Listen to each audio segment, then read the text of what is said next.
So, I think I'm going to start vlogging again. I want to get back to making videos in general, but like, I'm having issues, like, there's a lot of reasons why I haven't been making videos, but I have started a podcast. It's called Dark Alignment.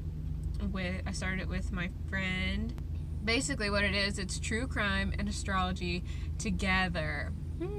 So, like, I've always been really interested in different types of people and what their charts would look like, how their psychology is reflected, and that's what we do on that podcast. So we go over mostly killers right now, and we look at their natal charts. We look at transits for when they committed the murder, transits for the victims as well, natal charts for the victims if we have them. So it really just depends on what charts seem interesting to me when we go over the story, but it's been really fun and you should check it out. If you like podcasts that talk about murder and creepy things, and if you're into astrology, maybe you want to learn more about astrology, you know, I try to cover everything from base level up so everyone is able to listen and enjoy and learn. So, and I've just realized that, like, I've been a little MIA online in general, which is fine, but nobody really knows what's going on with me anymore. So here we go, right? I have been doing a lot on my Patreon, so like a lot of general forecasts, the general astrology forecasts, and personalized ones. So basically every day I write a general forecast based on the chart throughout the day, the changes of the chart throughout the day. A lot of it is just the moon moving, but that can make a huge difference on how we're feeling, okay? So this is generally, as a collective, how we're feeling. And then, if you want to, you can subscribe to get personalized forecasts. So for your personal reading, I go over how the planets are moving over your own chart. So this is layering the transit chart with your natal chart, which is a lot of work, actually. Basically, this is going to double all the aspects, will triple all the aspects on the charts, and I can look at a lot of things going on for you, and I write a little blurb for you every day, mostly just going over how you might be feeling throughout the day. There's one reason that I use astrology day to day is more for checking in with myself and really wanting to know how I'm going to be feeling and kind of get an idea of what to expect. Because people with a natal chart like mine, and people with just a lot of different people, have issues kind of understanding why they're feeling how they are and what they're feeling, and being able to sort of logic it out on a chart, I think is really valuable and give you kind of a heads up on like what your day might feel like. For example, a lot of times, you know, you may be having a really good day, and then all of a sudden it's just like everything feels awful and you don't know why, and you start to panic, or you get an anxiety attack or feel depressed or whatever. So this is really good for days like that. In advance, I'm saying, you know, the morning looks really good for you. You might be a little stressed in the afternoon, but this evening you're going to want to go easy on yourself because you might be feeling kind of low. And that's what I do every day for everyone and for myself. And I've been really enjoying it. So if you want to sign up for that, go to my Patreon. And all of the options will be there for you to do that.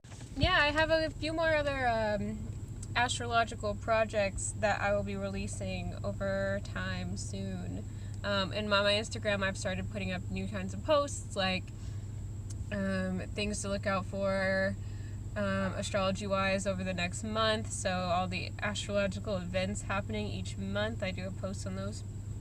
And I do post on the full moons and new moons, give you some more insight for free on those. But again, I think it makes a much bigger difference to have a personalized reading, especially on full moons and new moons, just my opinion. So updates with the van. you can see that I'm driving the van. I'm in the van right now. The van has the solar panels on. We have gutted it completely. Then we put the solar panels on. We built a temporary bed because we were going to a festival pretty much a month after we got it, which we were not going to have it done within a month at all. So we built a temporary bed, and we had some camping supplies that fit in here, like a table and some drawers to put our clothes in, and we just went with it, you know. We put up the battery powered lights, the solar powered lights, and it worked out really well for that trip. We had a couple hiccups at the van, which I can share in another video with Michael. It's going to be coming together. I think we're going to start working on it again after this heat dies down a bit. It is so hot, and being in the van is so hot working right now. We've had a lot of 90 degree weather days, 90 something degree. We actually hit like over 100 I think a week or two ago. Hot, not really what we want to be doing right now. So it's going to be good. I think the next thing we're going to do is get a vent in here in the ceiling, and that'll make a huge difference on the temperature as well. So hooking that up, I think, will be the next step. And then probably insulating, you know, we can get it all insulated up in here. Now last night we finally cleaned out our sunroom. I'm going to show you that. It took us like a couple hours. The thing about this was that we had to move things that were being stored in here to the shed that we have over on the other side of the yard. And to do that, we had to organize the shed, and it was kind of just a whole process. This is our sunroom. Now this is where I used to film a lot of videos, like I think about this time last year, because the lighting can be really nice in here. You get a lot of sun. Now this was really bad, and we do have some of the stuff on the porch there that we moved out of here, which I'll finish organizing later.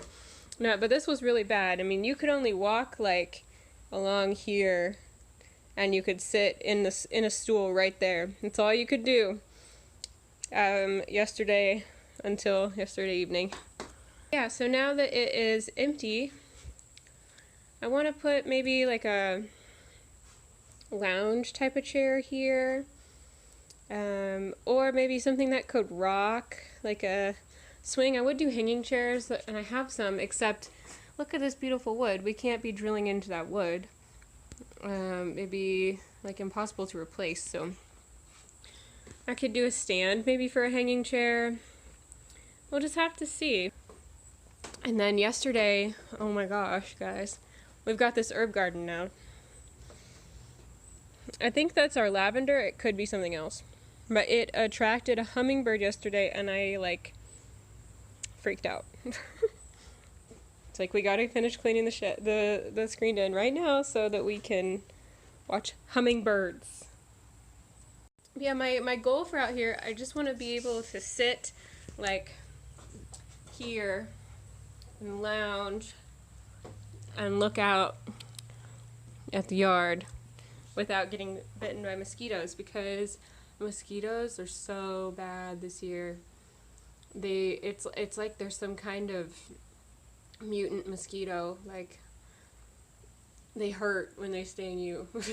they hurt when they bite you. It's like, oh my gosh, I'll come outside any time of day.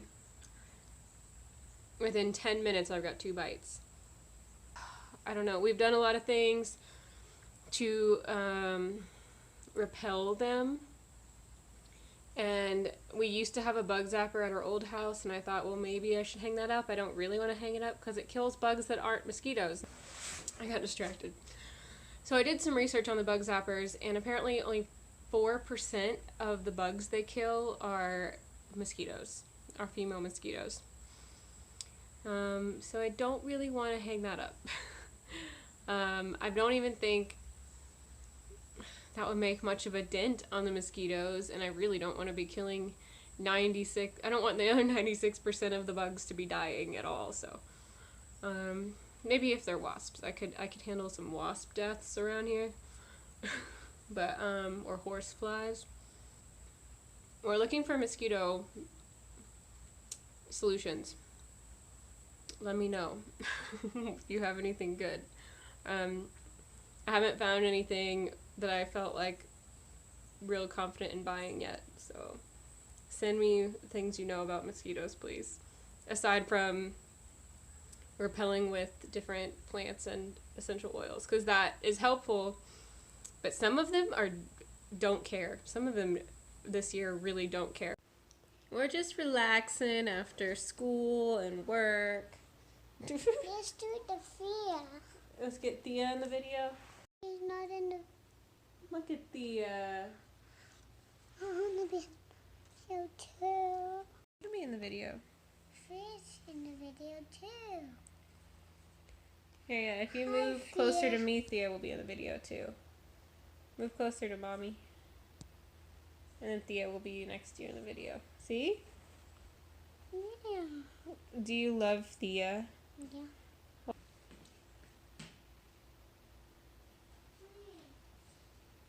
Also, when we were cleaning out the screen and porch, we found some lights, and Koda saw them before we put them in the shed, so he wanted to put them up in the house. And he's been pretty cute. We actually kind of like them there. I don't know why. Because we definitely wouldn't have chosen to put them there, but now that they're there, we kind of like them. We might keep them there for a while. They are bright. The lights are bright. And blue, and green, and pink. I got an interesting question on my Instagram today from one of my friends. Basically saying like, you know, how come when I read different people's horoscopes, or like how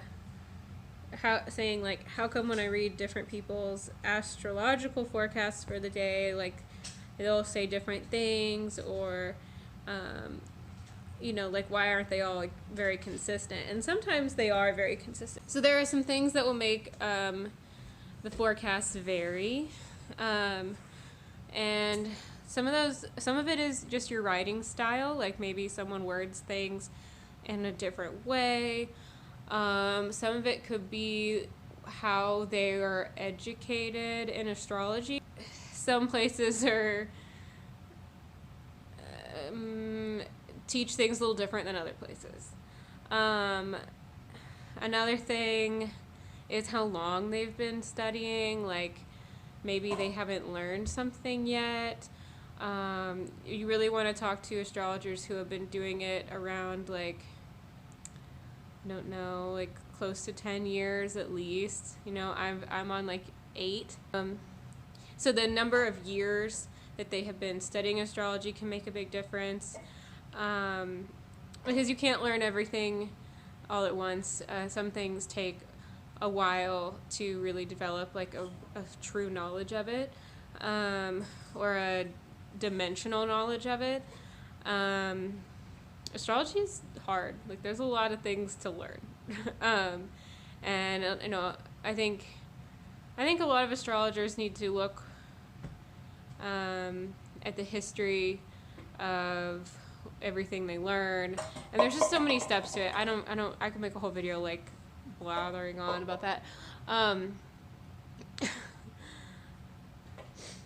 Another thing is some astrologers will add in different components than others. So some people will just use 7 planets. Some people will use all the planets. Some people will use asteroids and comets. Some people will use Arabic parts. Then that's where you get like the part of fortune and spirit and things like that. Some astrologers really lean into the house system more than others do. It really depends on, some people will focus a lot on the elements, some people will focus a lot on whether it's a fixed or mutable, or, you know, it really just depends on what that astrologer in particular focuses in on, like what they're honed in on when they read a chart and what they include on their charts. Now, some astrologers will include other mediums in their readings. So this could include intuitive messages. Some astrologers will do like the practical side of the reading and then include intuitive messages that they got through from spirit, or they include tarot in their readings, or runes, and this can add different elements to a forecast. A lot of times it just reinforces the message that they already got from their whole system, but sometimes it can really add like other elements to the reading. Is that it? And lastly, I'm sure there are things if I sat here and thought about it longer, but you know, they could be using a different astrological system altogether. So if you're looking at a tropical astrological forecast versus a Vedic one, they are going to be quite different because the signs could all be different. And some people will use different house systems. And there's a lot of different things that are all valid but could change an astrologer's reading. So what you want to look for is someone whose readings feel consistent for you, that where they show relevance to your experience in this life. And feel free to like find people in different systems and doing different things. You might really get a lot out of different astrologers in different ways. So yeah, that's my answer for that question. It's a first quarter moon today.